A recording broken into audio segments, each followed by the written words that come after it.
Hi guys, இன்றைக்கி take me your ட்ராமாவோட episode 2 பார்க்க போகிறோம். எடுத்தோன்னா நம்ம ஹீரோயின் லேப்டாப்பில் ஒரு வீடியோ பார்த்துட்ருக்காங்க. அவங்க நியூவாக ஜாயின் பண்ண போகிற கம்பெனியோட இன்ட்ரடக்ஷன் வீடியோ பார்த்து போர் அடிச்சு நம்ம ஹீரோயினுக்கு தூக்கம் வந்துடுச்சு. இதெல்லாம் பக்கத்தில் உட்காந்து பார்த்துட்டு நம்ம ஹீரோ காக்ரோச் அப்படின்னு சொல்லி கத்துனோன்னு நம்ம ஹீரோயினை அடிச்சு பிடிச்சி எந்திரிச்சு போய் கீழே விழுந்தேன். காக்ரோச்சா எங்கேன்னு சொல்லி தேடுறப்போ அப்போ தான் அவர் பொய் சொன்னது தெரிஞ்சிச்சு. ஏன் இப்படி பண்ணீங்க? ஒரு ஓனர் நான் இங்கே பக்கத்தில் இருக்கேன், நீ தூங்கிக்கிட்டு இருக்கியா? ஹலோ, நான் காலையிலே நேரமாக இருந்துச்சு இந்த லேப்டாப் வாங்கி எல்லா ஆப்ஸும் உள்ளே இன்ஸ்டால் பண்ணி எவ்வளோ வேலை பார்த்துருக்கேன். காலையிலேருந்து நைட் வரையும் அத்தனை வேலை பார்த்துருக்கேன். நீங்கள் நான் தூங்குறேன்னு சொல்கிறீங்களா? ஹேய், நீ தூங்குனதை நானே பார்த்தேன். ஐயோ, நான் தூங்கலை, படித்து யோசிச்சுக்கிட்டு இருந்தேன் தெரியுமா? அப்படியா? ஆனால் உன்னை நான் எவ்வளவு நம்பி எவ்வளோ பெரிய ப்ராஜெக்ட் கொடுத்துருக்கேன், நீ இங்கே தூங்கிட்டு இருக்கியா? ஹலோ, நீங்கள் இப்படி ஹராஸ்மெண்ட் பண்ணி பேசக்கூடாது, இதெல்லாம் மிகப்பெரிய ஹராஸ்மெண்ட் தெரியுமா அப்படின்னு சொல்லி நம்ம ஹீரோயின்ஸ் எல்லாம் கொஞ்சம் கோவமாக பேசிகிட்டு இருக்காங்க. அதுக்கப்புறம் நம்ம ஹீரோயின் உட்காந்து சாப்பிட்ருக்கக்குள்ள நம்ம ஹீரோ பார்த்துட்ருக்காரு. என் லைஃப் எனக்கு திரும்ப கிடச்சிச்சு தெரியுமா அப்படிங்கிறாங்க. ஆமாம், உன் மைண்டில் என்ன ஓடுது? இன்னும் ஒர்க்கோட ஃபர்ஸ்ட் டே மட்டும்தானே, நீ இப்படி இவ்வளோ ஜாலியாக இருக்கிறதா சொல்கிற? என் மைண்டில் அது ஒர்க்கோட ஃபர்ஸ்ட் டேன்னு எனக்கு தெரியும், ஆனாலும் எனக்கு பிரச்சனை இல்லை, நான் சந்தோஷமாக தான் இருக்கேன்னு சொல்கிறாங்க. அம்மாக்கிட்ட ஒன்று கேட்குறோம், நீ எப்படி இங்கே உட்காந்துக்கிட்டு இருக்க? இந்த கவுச்சர் போய் உட்காந்துட்டு இருக்க, உங்களால் என்னை மட்டும் தான் தொட முடியும், எப்படி உட்காரம்லாம் முடியுது? ஹே, இந்த மாதிரி அறிவால தனிமான கேள்வியில் என்கிட்ட கேட்காத, நான் பிரச்சனையே இல்லை, நான் இப்படி தான் உட்காரவே, எனக்கு எந்த பிரச்சனையும் இல்லை அப்படின்னு சொல்லிட்டாங்க நம்ம ஹீரோ. அப்புறம் ஒரு முக்கியமான விஷயம் கேட்க நான் மறந்துட்டேன். இதே உங்கள் வீடா? கோஸ்ட் நீங்கள் ஞாபகம் இருக்கா? இவ்வளோ ஜாலியாக இருக்கீங்க, நீ ட்ரெஸ் மாத்திரப்போ தூங்குக்குள்ளே நான் இங்கே தான் இருக்கேன், அப்போ உனக்கு கோஸ்ட்டாக தெரியலையா? ஓ, அப்போ நீங்கள் தூங்க கூட செய்வீங்களா? கோஸ்ட்டுக்குள்ளே தூக்கம் வருமா என்ன?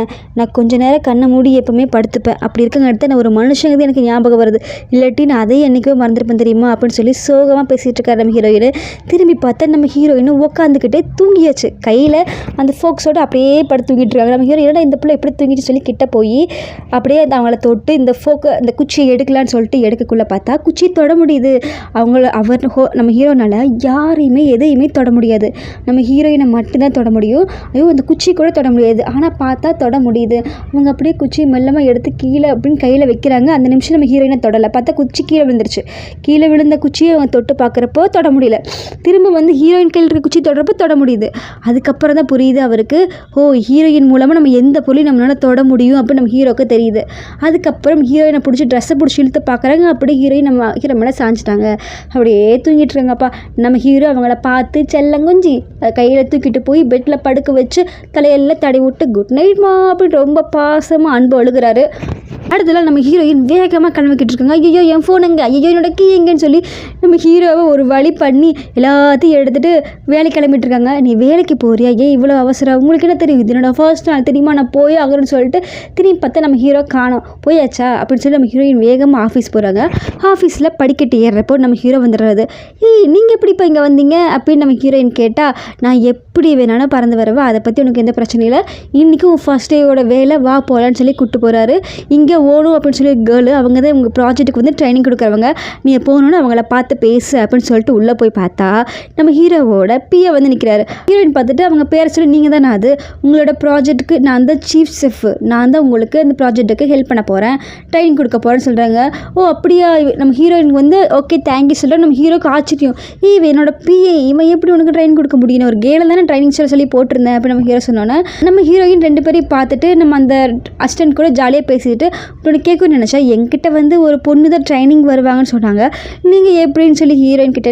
ஓ, அவங்களுக்கு இப்போ தான் ரீசெண்டாக குழந்தை பிறந்துருச்சு, எக்ஸ்பெக்ட் பண்ண டேட்டுக்கு முன்னாடியே பிறந்தங்காட்டி அவங்க வரல.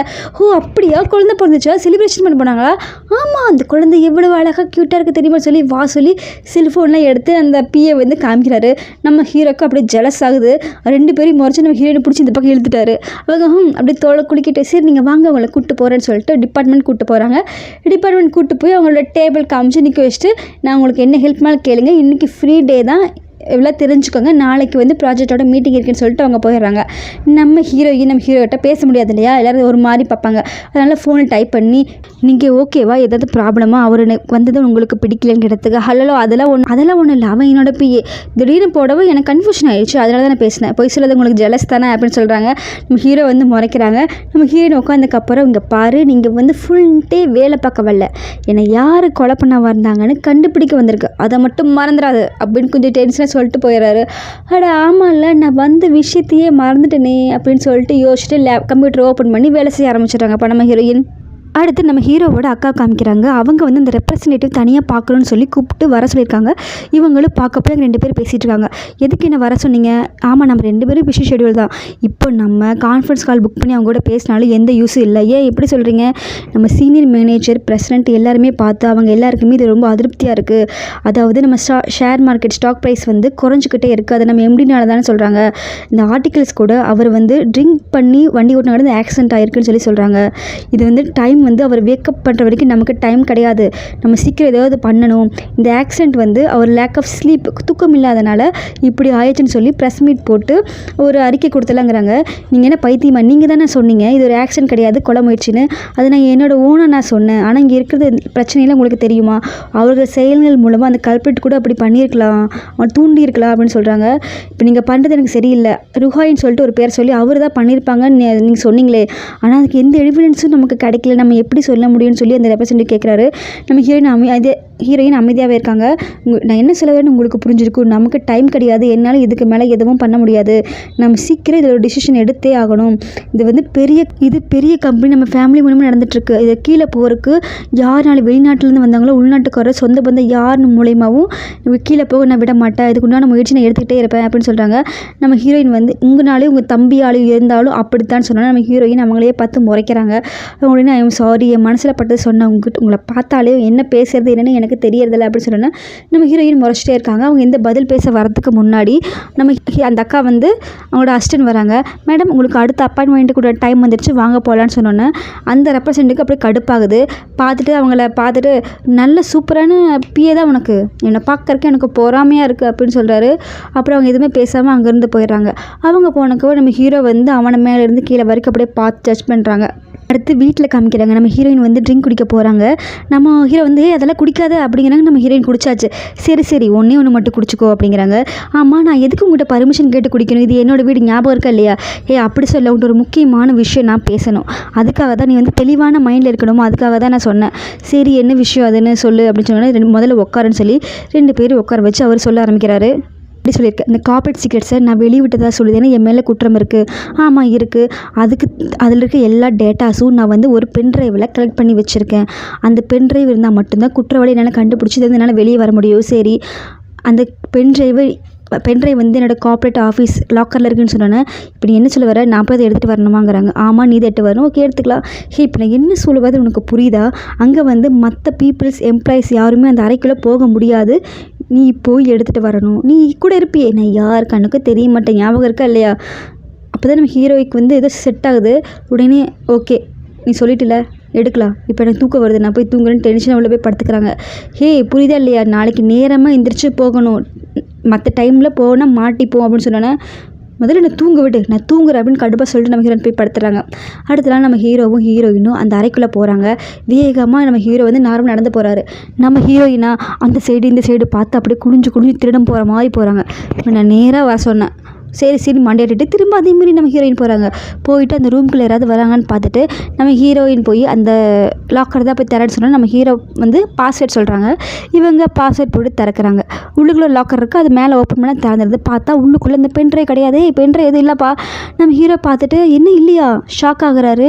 உடனே என்ன யோசிக்கிற, சரி நீ போய் கம்ப்யூட்டரில் உட்காருன்னு சொன்னோன்னா இவங்க போய் உட்காந்து கம்ப்யூட்டர் ஆன் பண்ணி இவங்க கையை பிடிச்சி அவர் ஏதோ பண்ணுறாரு. பார்த்தா சிசிடிவி ஃபுட்டேஜை வந்து நம்ம ஹீரோயின் லேப்டாப்புக்கு அனுப்பிட்டு 2 பேர் வெளியே வரப்போ அங்கேருந்து ஒரு ஆஃபீஸ் ஸ்டாஃப் வராங்க. நம்ம ஹீரோ கொஞ்சம் தெரிஞ்சவர் போல். நீங்கள் எப்படி இங்கே வரீங்க? நேற்று நீங்கள் தானே ஜாயின் பண்ணீங்க, உங்கள் பேரெல்லாம் சொல்லி கேட்குறாங்க. ஆமாம், நான் வந்து நேற்று ஜாயின் பண்ண இந்த இடம்லாம் சுற்றி பார்த்தேன். இன்றைக்கி நேரமாக வந்து எல்லாத்தையும் அனலைஸ் பண்ணலான்னு பார்த்தேன், நான் தொலைஞ்சு போயிட்டேன். அதுக்கப்புறம் தான் நான் எங்கே இருக்கேன்னு புரிஞ்சுது, அதான் போயிட்டுருக்கேன். ஓ அப்படியான்னு சொல்லி சந்தேகமாக தான் பார்க்குறாரு. சரி, உங்களுக்கு எதாவது ஹெல்ப் பண்ணாமல் கொண்டு விடட்டா? இல்லை பரவாயில்ல, நானே போய்ப்பேன்னு சொல்லிட்டு அவங்க போயிடுறாங்க. திரும்பி நம்ம ஹீரோயினை மேலேயும் கீழேயும் பார்க்குறாரு. ஹீரோ வந்து திரும்பி அந்த ஆளையும் பார்க்குறாங்க. 2 பேர் வந்துடுறாங்க. வந்துட்டு நம்ம ஹீரோயின் வந்து படிக்கட்டில் இறங்கிட்டு வரப்போ, ஐயோ என்னால் முடியல, அந்த ஆள் கண்டுபிடிச்சிட்டான். இவ்வளோ சீக்கிரமாக வந்து எப்படி கண்டுபிடிச்சிருப்பான், எனக்கு வேலையே போகுது போல் அப்படிங்கிறாங்க. எந்த பிரச்சனையும் இல்லை, இப்போ மீட்டிங்க்கு அதாவது ப்ராஜெக்ட் மீட்டிங் டைம் ஆச்சு, நீ கிளம்பு அப்படின்னு சொல்லிட்டு நம்ம ஹீரோ மறைஞ்சு போயிடாரு. வந்தான், செஞ்சான், போயிட்டான் அப்படின்னு நம்ம ஹீரோயின் டென்ஷன் ஆகிட்டு திரும்ப மீட்டிங் நடக்கிற இடத்துக்கு போகிறாங்க. மீட்டிங் நடக்கிற இடத்துல தான் நம்ம ஹீரோவோட அசிஸ்டன்ட் இருக்கார். ஹே வாங்க வாங்க, பார்த்தீங்களா இது எத்தனை பேர் இருக்காங்கன்னு, நம்ம ஹெட் ஆஃபீஸ்லேருந்தும் எங்களோட டைப்பில் இருக்க எல்லா கம்பெனிஸ்லேருந்து வந்திருக்காங்க யங்ஸ்டர்ஸ்லாம், இத்தனை பேரா அப்படின்னு. இந்த ப்ராஜெக்ட் இது ரொம்ப முக்கியமான ப்ராஜெக்ட், இது ஒரு காம்படிஷனும் கூட. எங்கள் பாஸ் எம்ப்ளாயீஸ்க்கு ஒரு பூஸ்டப்பாக இருக்கிறதுக்காக காம்படிஷன் மாதிரி வைக்கிறாரு. அவர் ரொம்ப திறமையானதான்னு சொல்லி புகழ்ந்துக்கிட்டு இருக்கப்போ நான் ஹீரோ அவங்களே பார்த்துட்ருக்காங்க. அப்புறம் பார்த்தா நம்ம ஹீரோவோட சிஸ்டர் வராங்க. நம்ம ஹீரோக்கு அதிர்ச்சி, இவங்க ஏன் வராங்க அப்படின்னு சொன்னோன்னே, இவங்க தான் ப்ராஜெக்டோட டீம் லீடர். அதாவது நம்ம ஹீரோ இல்லாதங்காட்டி அந்த இடத்துல இருந்து இவங்க தான் எல்லாத்தையும் பார்த்துக்க போகிறாங்கன்னு சொன்னோன்னே, இவ எப்படி வந்தான்னு சொல்லி நம்ம ஹீரோ யோசிக்கிறாரு. அந்த அக்கா பேசுகிறாங்க, உங்கள் எல்லாருக்குமே நன்றி இந்த ப்ராஜெக்டில் வந்ததுக்கு. இதில் முன்ன மாதிரி இருக்காது, இது ஸ்பெஷல் ப்ராஜெக்ட்டு. இந்த ப்ராஜெக்டை 3 டீமாக பிரிக்கிறேன். 3 டீமும் உங்களோட ஐடியாஸை நீங்கள் கொடுக்கணும். சும்மா பழைய மாதிரி இமேஜஸ் எல்லாம் போட்டு பண்ணாதீங்க. உங்களோட அறிவை யூஸ் பண்ணி புதுசாக நீங்கள் ஐடியாஸ் கொடுக்கணும் அப்படின்னு சொல்லிட்டு அவங்க நார்மலாக பேசிட்டு, எல்லோரும் கண்டிப்பாக முடியும், 3 வீக்ஸ்க்குள்ள தான் டெட்லைன்னு முடிச்சு கொடுத்துருங்கன்னு சொல்லிட்டு எல்லார்ட்டையும் பேசிட்டு நம்ம பாட்டி போயிடுறாங்க. அந்த அக்கா வீட்டில் நம்ம ஹீரோயின் காமிக்கிறாங்க. நம்ம ஹீரோயின் முன்னாடி உட்காந்துருக்கு, பின்னாடி இருந்து கையை பிடிச்சி லேப்டாப்பை இயக்கிட்டு இருக்காரு. என்ன பார்க்குறேன்னா சிசிடிவி தான் பார்த்துட்டு இருக்காங்க. அதை பார்த்தோன்னே 2 பேர் முடிஞ்சு கிட்ட இருக்குது. 2 பேர் கொஞ்சம் நேரம் அப்படியே பார்த்துக்கிட்டே இருக்காங்க.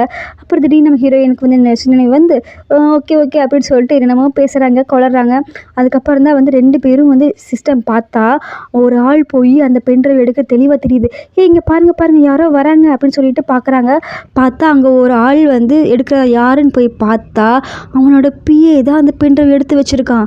அதுக்கு முன்னாடி இதை யார் பார்ப்பா இந்த ஃபுட்டேஜ், எங்கள் அக்கா மட்டும்தான் பார்க்க முடியும், வேறு யாரும் பார்க்க முடியாது, தெரிஞ்சால் அவளுக்கு மட்டும் தான் தெரிஞ்சிருக்கும் அப்படிங்கிறாங்க. தெரியாது, அவன் இன்னும் இருக்குங்காட்டி அவங்களுக்கு தெரியல போலன்னு சொல்லி 2 பேர் பேசிகிட்டு இருக்காங்க. இவன் இப்படி பண்ணுவான்னு நினச்சி கூட பார்க்கலையேன்னு சொல்லி நம்ம ஹீரோ யோசிச்சுட்டு பார்த்துக்கிட்டே இருக்காரு. அதோட இந்த எபிசோட் முடியுது. மீதி எபிசோட நாளைக்கு பார்க்கலாம். நன்றி மக்களே. மறக்காமல் என்னோடய சேனலை சப்ஸ்கிரைப் பண்ணி கமெண்ட் பண்ணி லைக் பண்ணுங்கள். ரொம்ப நன்றி.